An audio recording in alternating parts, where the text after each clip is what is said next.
Lisa پریشان سی بیٹھی تھی جب ارحام اس کے کمرے میں داخل ہوا۔ Lisa, are you okay? وہ اس کے پاس بیٹھا۔ ارحام، عشاء کی فکر کھائے جا رہی ہے، سب ٹھیک ہوگا، فکر مت کرو۔ ارحام نے اس کا چہرہ ہاتھوں کے پیالے میں لیا۔ فکر کیسے نہ کروں، میری چھوٹی بہن ہے، وہ ماما کے سامنے تو میں کافی اسٹرانگ بنی رہی تاکہ وہ زیادہ پریشان نہ ہوں، لیکن اب میرا سر درد سے پھٹے جا رہا ہے۔ ہے لیزا، سب ٹھیک ہوگا جانم، اللہ پہ بھروسہ رکھو۔ اللہ پہ تو بھروسہ ہے، بس اللہ جلدی سے میری بہن سے مجھے ملوا دے، اس نے کن پٹیوں کو سہلاتے ہوئے کہا۔ لیٹو، میں تمہارا سر دبا دیتا ہوں۔ نہیں ارحام، مجھے ایسے اچھا نہیں لگے گا۔ لیٹ جاؤ لیزا، میں تمہیں تکلیف میں نہیں دیکھ سکتا۔ لیزا نے ٹانگیں پھیلائیں اور تکیے پر سر رکھا۔ ارحام اس کا سر دبانے لگا۔ لیزا کی آنکھیں بند ہوئیں۔ اس کی آنکھ سے نکلنے والا آنسو ارحام نے انگلی کی پور سے چن لیا۔ وہ نیچے جھکا اور اس کی پیشانی پر لب رکھے۔ ارحام، اس نے سرگوشی کی۔ کہو ارحام کی جان، کیا تم میرے ساتھ لیٹ سکتے ہو؟ ارحام نے پہلے اس کے چہرے کو غور سے دیکھا۔ وہ بنا کچھ کہے اس کے ساتھ لیٹ گیا۔ لیزا اس کے سینے سے لگی۔ کیا تم آج رات میرے ساتھ رہ سکتے ہو؟ وہ آنکھیں موندے بولی۔ ارحام کو سمجھ نہیں آ رہا تھا لیزا اچانک ایسا کیوں بول رہی ہے، لیکن شاید وہ کچھ پل سکون حاصل کرنے کے لیے بول رہی تھی۔ ارحام نے سائڈ ٹیبل کی طرف ہاتھ بڑھا کر لائٹ آف کی اور پھر سے لیزا کو ہگ کیا۔ لیزا خاموش تھی مگر اس کے بولتے دل کو وہ بخوبی محسوس کر سکتا تھا۔ لیزا کو اس کا ہاتھ اپنی کمر پر رینگتا ہوا محسوس ہوا۔ ارحام، وہ گھبرائی۔ ارحام نے اس کی گردن پر ہونٹ رکھے۔ لیزا نے آنکھوں کو میچا۔ گردن کو چومتا ہوا وہ اس کے رخساروں پر آیا اور اسے سیدھا لٹایا۔ آج وہ اس کی قربت میں سکون محسوس کر سکتی تھی۔ تھوڑی کو چومتے ہوئے وہ اس کے ہونٹوں پر جھکا اور اپنی شدتیں نچھاور کرنے لگا۔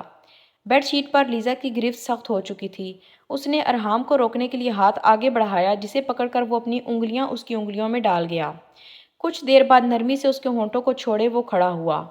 ارحام، مت جاؤ۔ اس نے ارحام کا ہاتھ پکڑا۔ اگر میں یہاں رہا تو اپنے جذباتوں پر قابو نہیں پا سکوں گا لیزا۔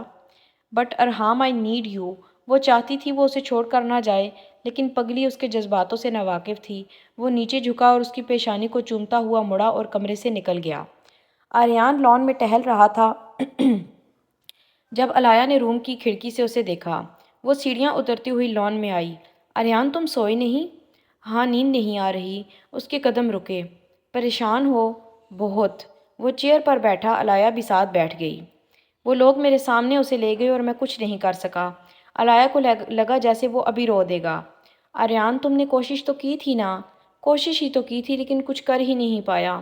تم پلیز ٹینس مت ہو آریان، وہ ٹھیک ہوگی۔ وہ جہاں بھی ہے اللہ اس کی حفاظت کرے، لیکن مجھے یہ ریگریٹ ساری عمر رہے گا۔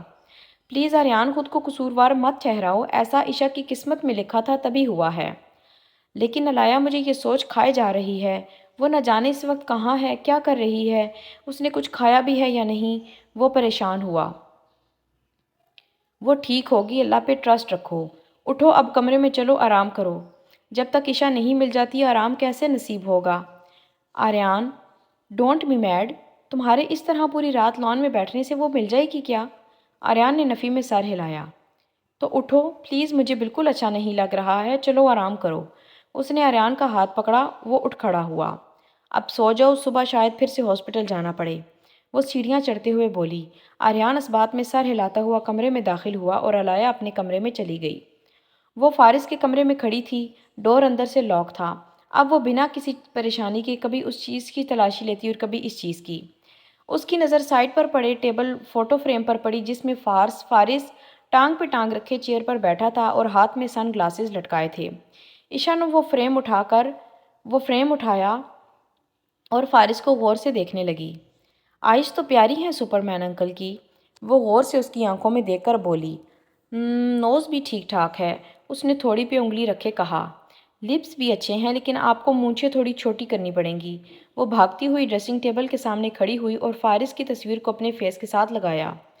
ویسے جوڑی بری نہیں ہے، کام چل جائے گا۔ تبھی عشاء کو روم ان لاک ہونے کی آواز سنائی دی۔ فارس اندر داخل ہوا۔ وہ کافی سنجیدہ نظر آ رہا تھا۔ اس کی بلیک شرٹ کے 2 بٹن کھلے تھے جس میں سے اس کا چمکتا ہوا سینہ عشاء بخوبی دیکھ سکتی تھی۔ فارس نے اس کی نظروں کا مرکز نوٹ کیا۔ عشاء نے جتنا اس کا دماغ گھما رکھا تھا، اس نے کھلا سانس لینے کے لیے شرٹ کا ایک بٹن مزید کھول دیا تھا۔ تمہیں کیا لگا میں روم ان لاک نہیں کر پاؤں گا؟ وہ اس کے بالکل قریب آ کر کھڑا ہوا۔ عشا نے اتنی نزدیکی سے اس کے تمام نقوش کو بڑے غور سے دیکھا اور بولی، آپ مونچھیں تھوڑی چھوٹی کروا لیں۔ وہ ایک دم سے حیران ہوا، وہ کتنے رعب سے اندر داخل ہوا تھا، اور وہ تھی کہ کسی بات کی پرواہ ہی نہیں تھی۔ کیوں کیوں چھوٹی کروا لوں میں مونچھیں؟ وہ بھی اب ٹکر پہ آیا۔ کیونکہ میں کہہ رہی ہوں نا، اس نے انگلی سے چشمہ اوپر کیا۔ اور تمہاری بات ماننا مجھ پہ فرض ہے کیا؟ اس نے آئی برو اچکائے۔ دیکھیں، اگر آپ کی ہونے والی بیوی کو آپ کی لمبی مونچھیں نہیں پسند تو چھوٹی کروا لیں، اس میں کوئی حرج نہیں ہے۔ وہ آنکھیں مٹکاتی ہوئی بولی۔ کیوں، میرے ہونے والی بیوی کو کس کرنے میں دقت ہوگی کیا؟ وہ مزید اس کے قریب ہوا، اس کی آنکھوں میں شوق پن تھا۔ عشا نے پلکیں جھپکائیں، فارس نے جو کہا تھا وہ اس کے وہم و گمان میں بھی نہیں تھا۔ عشا کے اوسان خطا ہوتے دیکھ کر فارس کے ہونٹ مسکرائے۔ بولو، اگر ایسی بات ہے تو میں ضرور اپنی مونچھیں چھوٹی کروا لوں گا۔ وہ مسلسل اس کی آنکھوں میں دیکھ رہا تھا۔ یہ کیا بات ہوئی؟ میں نے کب کہا کس کرنے کا؟ مجھے چھوٹی اچھی لگتی ہیں، بس آپ کو کروانی ہوں گی۔ وہ اسے انگلی دکھاتی ہوئی تیزی سے بولی۔ فارس نے پہلے اس کی طرف دیکھا، پھر اس کی نازک انگلی کی طرف دیکھا۔ وہ سوچ میں پڑ گیا کہ اسے عشا پر غصہ کیوں نہیں آ رہا۔ اس کے برعکس وہ اسے انگلی دکھاتی ہوئی کیوٹ لگ رہی تھی۔ مونچھیں چھوٹی کروانا بڑی بات نہیں ہے، لیکن اس طرح نکاح کرنا بہت بڑی بات ہے۔ تم ابھی چھوٹی ہو، جب بڑی ہوگی سمجھ جاؤ گی۔ اب پیار سے کہہ رہا ہوں، چلو میرے ساتھ گھر چھوڑ آتا ہوں۔ میں چھوٹی نہیں ہوں، پورے 18 سال کی ہوں، اور لڑکی کو شادی کرنے کے لیے 18 سال کا ہونا ضروری ہوتا ہے۔ وہ اسے گھورتی ہوئی بولی۔ او اچھا، میرے خیال کے مطابق لڑکی کا عقل مند ہونا بھی ضروری ہوتا ہے۔ ہاں تو اس میں کیا ہے، عقل مند تو میں بچپن سے ہی ہوں، وہ بدتیسی نکالتی ہوئی بولی، جس پر فارس اش اش کر اٹھا۔ دیکھو عشا، تمہاری عمر نہیں ہے شادی کرنے کی، بات کو سمجھو۔ وہ سنجیدہ ہوا۔ کیوں نہیں ہے عمر؟ ابھی تو کہا نا میں کہ 18 کی ہوں۔ وہ بھی ضد پر اڑ گئی تھی، ایسے کیسے اس کی جان چھوڑنے والی تھی۔ تو تم واقعی ہی مجھ سے شادی کرنا چاہتی ہو؟ اس نے نیلی آنکھوں میں آنکھیں گاڑے کہا۔ آپ کو کوئی شک؟ عشا نے آنکھیں موٹی کیں۔ پھر تمہیں میری ایک شرط ماننی ہوگی۔ شرط؟ وہ کیا؟ وہ حیران ہوئی۔ اس کی بات پر عشا سوچ میں پڑ گئی۔ وہ کیسے ثابت کرے کہ وہ اب بچی نہیں رہی؟ مجھے کچھ سمجھ نہیں آ رہا۔ کیا کروں ایسے کرو، آپ مجھ سے کچھ بھی کہو، پھر میں وہ کروں گی، اوکے؟ اس نے سر کو اسبات میں ہلاتے ہوئے کہا۔ اوکے، کس می؟ اس کے اچانک ایسی بات کہنے پر عشا کے اوسان خطا ہوئے، وہ موٹی موٹی آنکھوں سے اسے دیکھنے لگی۔ کیا ہوا، پروف دو۔ فارس نے بھی جان بوجھ کر ایسا کہا۔ پرومس کریں، اس کے بعد مجھ سے نکاح کریں گے؟ وہ گھبراتی ہوئی بولی۔ Okay, I promise. فارس کو معلوم تھا وہ کس نہیں کرے گی۔ وہ ہائٹ میں فارس سے بہت چھوٹی تھی۔ وہ ڈریسنگ ٹیبل سے چپک کر کھڑی تھی، اور فارس نے جھک کر اس کے آس پاس بازو پھیلا رکھے تھے۔ عشا اس کی آنکھوں میں دیکھتی رہی۔ فارس نے پہلی بار اس کو اتنا سیریس دیکھا تھا۔ وہ بھی اس کے فیس ایکسپریشن ہی دیکھ رہا تھا، جب عشا نے اسے شرٹ کے کالر سے پکڑ کر مزید جھکایا اور اس کے ہونٹوں کو کراس کرتی ہوئی اس کے گال کو چوم گئی۔ فارس کا دل دھڑکا۔ پہلی بار اسے کسی لڑکی نے چھوا تھا۔ وہ سکتے کی حالت میں اس پر جھکا رہا۔ اس نے تو سمجھا تھا وہ اسے کس نہیں کرے گی، لیکن وہ بہت تیز نکلی تھی۔ اس نے ہونٹ چھوڑ کر گال پر کس دے کر اپنی شرط پوری کر دی۔ اب ہٹ بھی جائیں کہ کیا ایسے ہی کھڑے رہیں گے؟ پھر مولوی انکل کو کون بلائے گا؟ عشا کی آواز اس کے کان میں پڑی۔ وہ ایک جھٹکے سے پیچھے ہوا۔ اسے سمجھ نہیں آ رہا تھا کیا کہے یا کیا کرے۔ تیز قدموں سے وہ کمرے سے باہر نکلا۔ اپنے دل پر ہاتھ رکھا، وہ خود کو ریلیکس کرنے لگا۔ جب اس کی نظر سامنے بیٹھی ایرا پر پڑی، جو اسے دیکھتی ہوئی اپنی ہنسی دبانے کی کوشش کر رہی تھی۔ بھائی، آئی تھنک اب آپ کو شادی کر لینی چاہیے۔ وہ فارس کا حال دیکھ کر سمجھ چکی تھی۔ فارس ایرا کے سامنے شرمندہ سا ہو گیا۔ وہ واپس اپنے روم میں مڑا تاکہ کچھ دیر خود کو نارمل کر سکے، لیکن آگے عشا کو کھڑا دیکھا، جس کی وجہ سے اس کا یہ حال ہوا تھا۔ تم باہر جاؤ، مجھے کچھ دیر اکیلا رہنا ہے۔ عشا چپ چاپ کمرے سے باہر نکل آئی۔ فارس نے دروازہ بند کیا۔ ادھر آ کر بیٹھو، ایرا نے مسکراتے ہوئے اسے پاس بلایا۔ وہ اس کے ساتھ جا کر بیٹھ گئی۔ ایرا ابھی بھی مسکرا رہی تھی۔ آپ اسمائل کیوں کر رہی ہیں؟ عشا نے معصومیت سے پوچھا۔ کچھ نہیں، بس ایسے ہی۔ میرا نام ایرا ہے۔ ایرا نے اس لیے کہا کہ وہ اسے پھر سے اسکیری گرل نہ کہہ دے۔ اوہ نائس، عشا مسکرائی۔ تو مولوی بلوا لیں پھر؟ ایرا نے کہا۔ سچی؟ آپ بلوائیں گی مولوی انکل کو؟ عشا کی آنکھیں چمکیں۔ ہاں، بھائی کو سرپرائز دیں گے۔ اوکے، جلدی بلوائیں۔ او یس، میری شادی ہوگی، یہ اس کی خوشی کی انتہا نہیں تھی۔ ایرا اس کا ری ایکشن دیکھ کر ہنسنے لگی۔ فارس اپنے کمرے میں بیٹھا سوچنے لگا، اچانک اسے ہو کیا گیا تھا، اور ایرا نہ جانے کیا سمجھ رہی ہوگی۔ اس کے بھائی کا افیئر چل رہا تھا۔ اس کے ذہن میں وہ سین گردش کرنے لگا جب عشا نے اس کے گال پر کس کی۔ مجھے یہ لڑکی پاگل کر کے رکھ دے گی، وہ اپنی پیشانی سے پسینہ صاف کرتا ہوا بولا۔ اوہ گرمی! اس نے ریموٹ اٹھا کر اے سی چلایا۔ کالر کو جھٹکتے ہوئے وہ لمبی لمبی سانس چھوڑنے لگا۔ وارڈروب سے کپڑے نکالتا ہوا وہ فریش ہونے کے لیے واش روم میں گھسا۔ 15 منٹ بعد وہ باہر نکلا۔ اس نے بلیک قمیض شلوار پہنی تھی جس میں وہ پہلے سے بھی زیادہ پروجاہت دکھائی دے رہا تھا۔ اب وہ پہلے کی طرح نارمل فیل کر رہا تھا۔ اس نے باہر جا کر عشا کی خبر لینے کا سوچا اور دل میں ٹھان لیا کہ اب اسے عشا کے ساتھ زبردستی بھی کرنی پڑی تو وہ کرے گا اور اسے گھر چھوڑ کر آئے گا۔ دروازہ کھول کر جیسے ہی وہ باہر نکلا، ایرا حیرت سے اس کے آنکھیں کھلی کی کھلی رہ گئیں۔ پورے لاؤنج میں فرش پر گلاب کے پھول بکھرے ہوئے تھے اور عشا پینٹ شرٹ کے اوپر سرخ دوپٹہ اوڑھے ریڈ لپسٹک لگائے بیٹھی تھی۔ عشا کے ساتھ ایرا تھی جو فارس کو دیکھ کر مسکرائی۔ دوسرے صوفے پر مولوی صاحب بیٹھے تھے اور پیچھے فارس کے کچھ آدمی گواہ کے طور پر کھڑے کیے گئے۔ وہ پورا ماحول دیکھ کر ہکا بکا رہ گیا۔ یہ سب کیا ہو رہا ہے؟ وہ حیرت سے سب کو دیکھتا ہوا بولا۔ بھائی آپ کا نکاح ہونے والا ہے، ایرا نے مسکراتے ہوئے کہا۔ لیکن گڑیا ایسے کیسے؟ وہ اس کے نزدیک آیا۔ اس کی نظر عشا بی بی پر پڑی جو بڑے آرام سے سر پر دوپٹہ اوڑھے حاجن بنی بیٹھی تھی۔ اس کو اتنے آرام سے بیٹھے ہوئے فارس پہلی بار ہی دیکھ رہا تھا۔ البتہ وہ دوپٹہ لیے کافی کیوٹ نمونہ لگ رہی تھی، یہ فارس کے دل نے کہا تھا۔ بھائی آج آپ کو نکاح کرنا ہی ہوگا، آئی نو یو لائک ہر۔ ایرا ذرا غور سے دیکھو اس کو، کہاں یہ 18 سال کی اور کہاں میں 32 پلس۔ فارس اپنے آدمیوں کے سامنے شرمندہ سا ہو کے رہ گیا تھا۔ او کم آن بھائی، نکاح کے لیے ہمارے مذہب میں عمر کی کوئی پابندی عائد نہیں ہے، ایسی ٹپیکل مائنڈڈ باتیں کیوں کر رہے ہیں آپ؟ لیکن ایرا یہ فیصلے جلد بازی میں نہیں کیے جاتے، اور دیکھو اس کے پیرنٹس کو بھی کچھ معلوم نہیں ہے۔ ہم عشا پر زور زبردستی نہیں کر رہے ہیں، وہ اپنی مرضی سے نکاح کر رہی ہے، اس لیے کل کو آپ پر کوئی کیس نہیں کر سکتا۔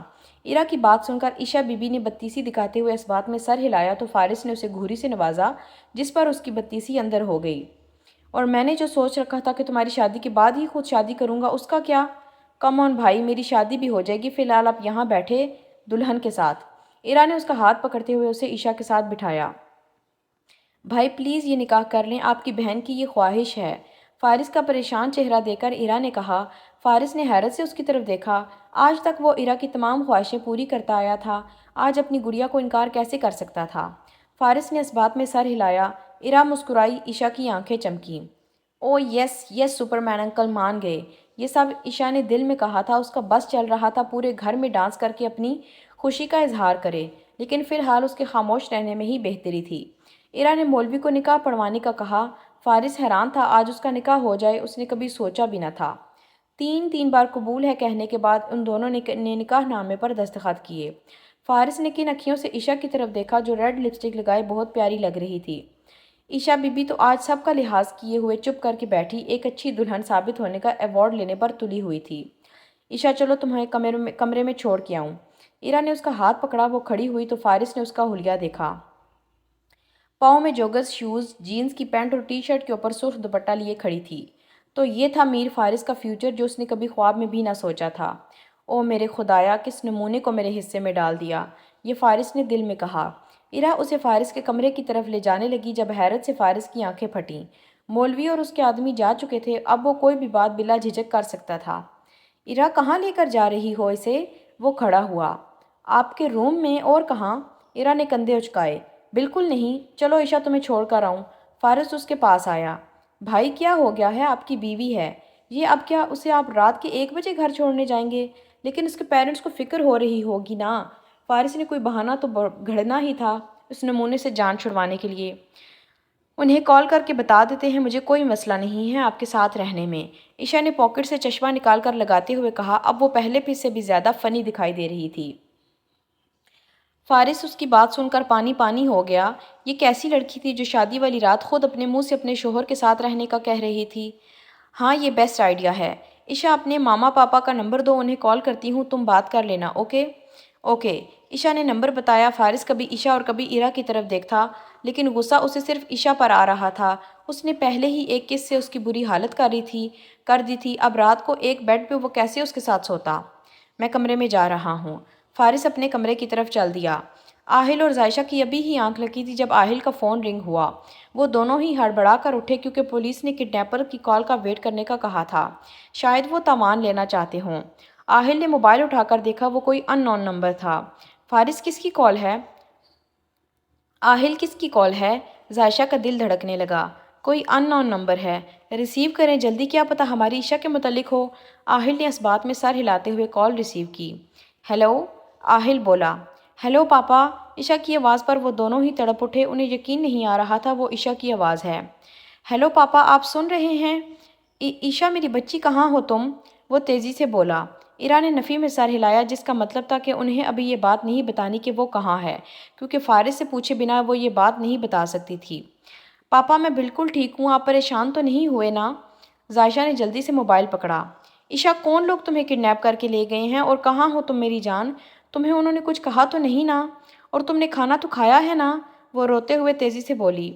ماما مجھے کسی نے کچھ نہیں کہا، یہاں سب بہت اچھے ہیں، اور ہاں میں نے کھانا بھی کھا لیا تھا، لیکن سوری ماما، آج نہ آپ مجھے نہیں دیکھ رہی تھی، اس لیے میں نے بہت سارا فاسٹ فوڈ کھایا۔ آہل اور ذائشہ حیران ہوئے، آخر وہ کہاں تھی جو اسے کسی نے نقصان نہیں پہنچایا تھا، اور آواز سے وہ بہت خوش بھی تھی۔ عشاء تم ابھی گھر آ جاؤ، وہ لوگ اچھے ہیں نا؟ پھر انہیں کہو تمہیں گھر چھوڑ دیں ابھی اسی وقت۔ ماما سپر مین انکل تو کہہ رہے تھے تمہیں گھر چھوڑ کر آتا ہوں، لیکن میں نے ہی ضد کی کہ مجھے ابھی نہیں جانا ہے۔ عرا کو میڈ نے آواز دی، وہ عشاء کے پاس سے اٹھ کر اس کی بات سننے چلی گئی۔ سپر مین انکل؟ لیکن یہ کون ہے؟ ذائشہ حیران ہوئی۔ ماما پاپا ان کو جانتے ہیں آپ؟ پاپا کو موبائل دیں۔ ہاں عشاء بچے جلدی بتاؤ۔ آہل نے کال لاؤڈ پر لگائی۔